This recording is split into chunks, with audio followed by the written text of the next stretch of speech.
இப்போ தமிழக அரசியல் களத்தில் ஒரு 4 முனை போட்டி மாதிரி இருக்குது.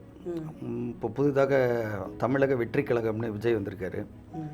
ஆல்ரெடி செந்தமிழன் சீமான் வந்து அவர் வந்து ஒரு நல்ல ஒரு எஸ்டாப்ளிஷ் ஆகி இன்றைக்கி வந்து 3ஆம் தலைமுறை வாக்காளர்களுக்கெல்லாம் அவர் ஒரு ஐக்கானாக இருக்கார்.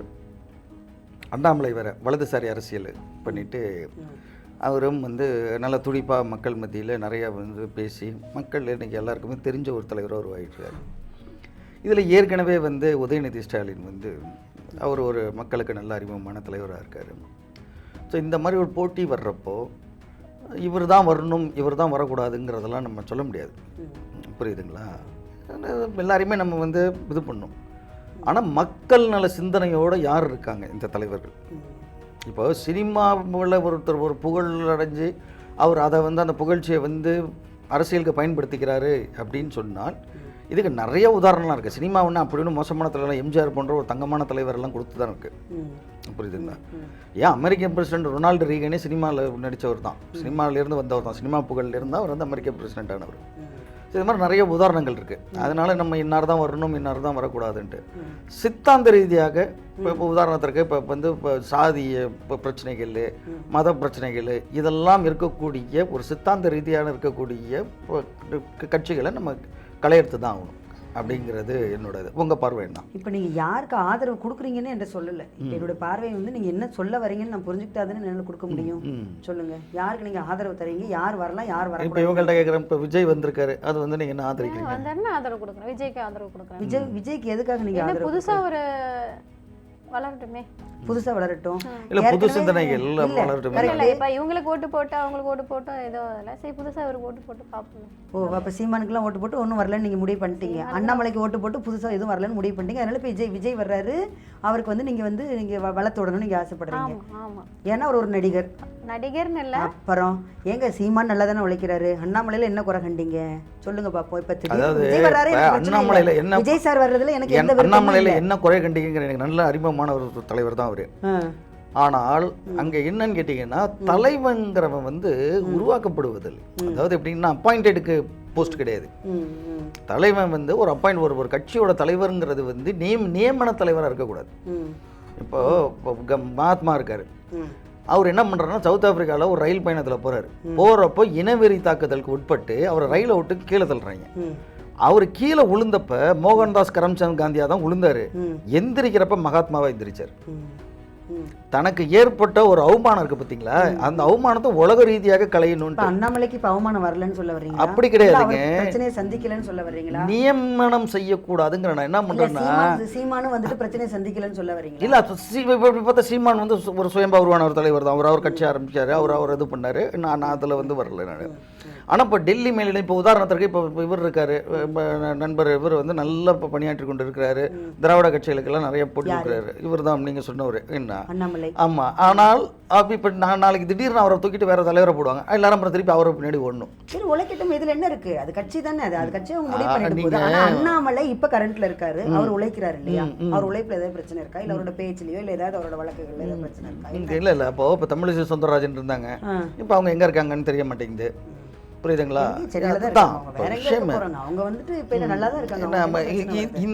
இந்த மாதிரி கலைதல் தான் பிரச்சனை. நான் என்ன சொல்றேன்னா, இப்போ ஒருத்தர் இருக்காரு அப்படின்னா அவர் வந்து ஏன்னா தலைவனை வச்சு தான் கட்சி இன்னைக்கு. இல்லை சார், நீங்கள் சரியான ஒரு எனக்கு ஒரு இது கொடுக்கல, விளக்கம், சரியான விளக்கம் நீங்கள் கொடுக்கல.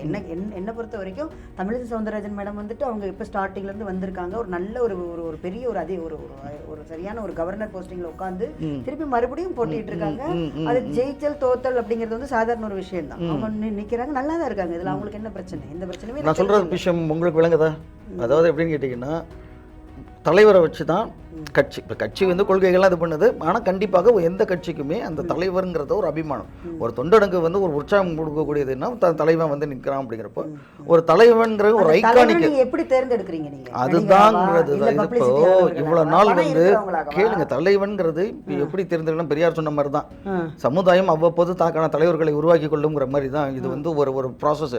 ஓவர் நைட்ல யாருமே தலைவர் ஆகிட முடியாதுங்க. உருவாக்க நீங்க வைக்கிறீங்க, ஒரு போட்டோ எடுத்து நீங்களா ஒரு இப்போ பண்ணி பணம் இருந்தா அவருடைய கல்யாண மண்டபத்தை இடிக்கலன்னா இவ்வளவு விகரசா அவர் அரசியல் பண்ணியிருக்க மாட்டாரு. தேமுதிக கட்சி தலைவர் இவர் சமீபத்தில் மறைந்தார் இல்லையா விஜயகாந்த் அவர்கள். அவருக்கு அப்போ தனக்கான ஒரு பாதிப்புன்னு ஏற்படும் பொழுதுதான் அதுக்கு வந்து அந்த பாதிப்புடைய இதுதான் சமுதாயத்தில் பிரதிபலிக்குது.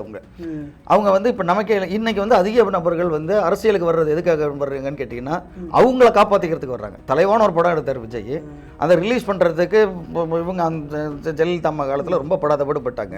அப்போ அவர் ஒரு முடிவு எடுக்கிறாரு தனக்கு பின்னாடி வந்து. ஏன்னா இது நிறைய இடத்துல இப்போ ஆந்திராவில் பார்த்தீங்கன்னா ஆந்திராவில் வந்து பிரஜாராஜ்யம் உருவானதே எதனாலன்னு கேட்டீங்கன்னா அங்க வந்து பவன் கல்யாண் வந்து கல்யாண பாபுவா இருந்தார்.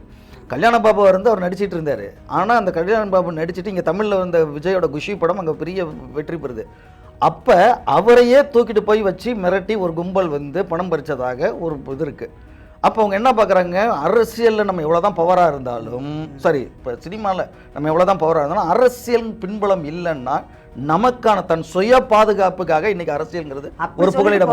அவ்வளவுதான் முடிஞ்சு போச்சு. தன்னோட தேவைக்காக வர்றாங்க. இதுல நீங்க வந்துட்டு அவங்க வளர்த்து என்ன செய்யறாங்க? அரசியல்ல வர்றதுனால நம்ம இதாகும்னு சொன்னாருங்களா? இல்லைங்க, கண்டிப்பாக தன்னை காப்பாற்று பண்ணிக்கிறதுக்காக இன்னைக்கு எல்லாமே அப்படிதான் ஆகுது. அந்த அதுல இருந்து இன்னொன்னு சொல்ல போனால் இந்த பிரஜாராஜ்யத்தை வந்து அவர் திரும்பி காங்கிரஸோட இணைக்கிறாரு சிரஞ்சீவி. அப்ப இவர் பவன் கல்யாண் அதுல ஒத்துக்கல. கேளுங்க, இதை முடிச்சுக்கிறேன். அதுக்கப்புறம் அவரு வந்து ஜனசேனான்னு ஒரு கட்சி ஆரம்பிச்சு 10 வருஷத்துல 21 சீட்டுக்கு 21 சீட் அடிச்சார். 100%. அவர் அடிக்கட்டுங்க 10 வருஷத்துல. நம்ம தமிழ்நாட்டு பிரச்சனை முடிப்போம். தமிழ்நாடு பிரச்சனை இல்ல சொல்றேன். இது வந்து விஜய் சார் வர்றாரு அப்படின்னு சொல்றீங்க. விஜய் சார் வந்தா ஆதரவு கொடுப்போம் அப்படிங்கிறீங்க. இப்ப ஏற்கனவே இருந்தவங்களை ஏன் விட்டுட்டீங்க? நானே ஒரு தனிப்பட்ட நபருக்கான ஆதரவா நான் சொல்லலைங்க. நான் என்ன சொல்றேன்னு கேட்டீங்கன்னா வரக்கூடாதுங்கிறது கிடையாது. அதாவது ஒரு துறையில் வழக்கொழிந்து போனவர்களின் கடைசி புகலிடமா அரசியல் இருக்கக்கூடாது தான் என்னோட கருத்து. புரியுதுங்களா?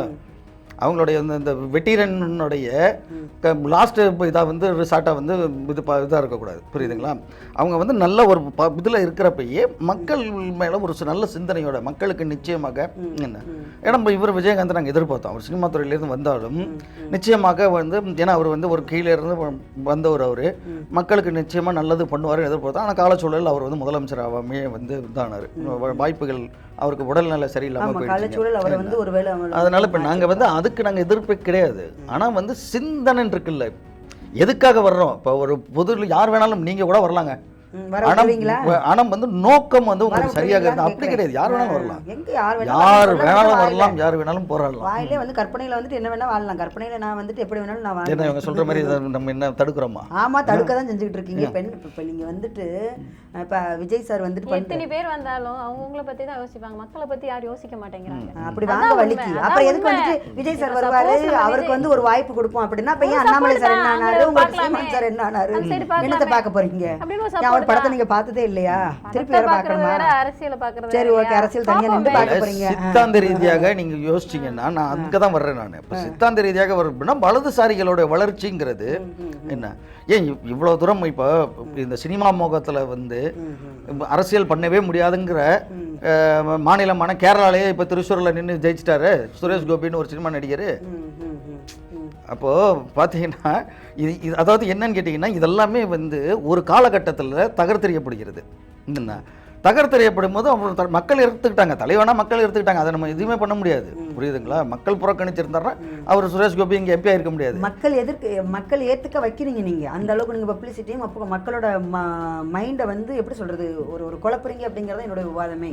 மக்களுக்கு நீங்கள் சரியான ஒரு புரிதலை அதுதான் அந்த புரிதல்ங்கிறதுல தான் விஷயம் இருக்குது. தலைவனா கேளுங்க, பப்ளிசிட்டி நின்று ஃபோட்டோ எடுக்கிறது இதுலேயே நீங்கள் வந்து குறியா இருக்கிறீங்களே தவிர யார் ஆள்வா சரியான அவங்களுக்கு ஆள்றதுக்கான ஒரு தகுதி யாருமே பார்க்க முடியாது. அப்ப போயிரோமா, நாட்டை விட்டு போயிரோமா? இல்ல இல்ல, இங்க தான் நீங்க தவறு பண்றீங்க. இல்ல இல்ல, நாட்டை விட்டு நீங்க ஏன் போறீங்க? நீங்க ஒரு விஷயம் யாருமே ஆள முடியாது. நம்ம யார் நம்மளால சரியா தேர்ந்தெடுத்தா தானே தேர்ந்தெடுத்து சரியான ஒரு பாதை நோக்கி யாரை தேர்ந்தெடுக்கிறது சித்தாந்தத்தை தேர்ந்தெடுங்க. தலைவர் பண்ணீங்க தேர்ந்தெடுத்துட்டீங்க. எது உங்க ஸ்டாண்ட்ஸ் வந்து என்ன, பாட்டாளி மக்களுக்காக உழைக்கக்கூடிய விளிம்பு நிலை மக்களுக்காக உழைக்கக்கூடிய வலதுசாரியா இல்ல ஒரு நாட்டில் இருக்கக்கூடிய சிறந்த பொருளாதாரத்தில் உயர்ந்திருக்காங்களா இருக்கக்கூடிய வலதுசாரியாங்கிறத நீங்க முடிவெடுத்துட்டீங்கன்னா இந்த சித்தாந்த அடிப்படை தெளிவு உங்களுக்கு இருக்குன்னா நீங்க அடுத்தது தலைவர்கள் பத்தி போய்க்கலாம். புரியுதுங்களா?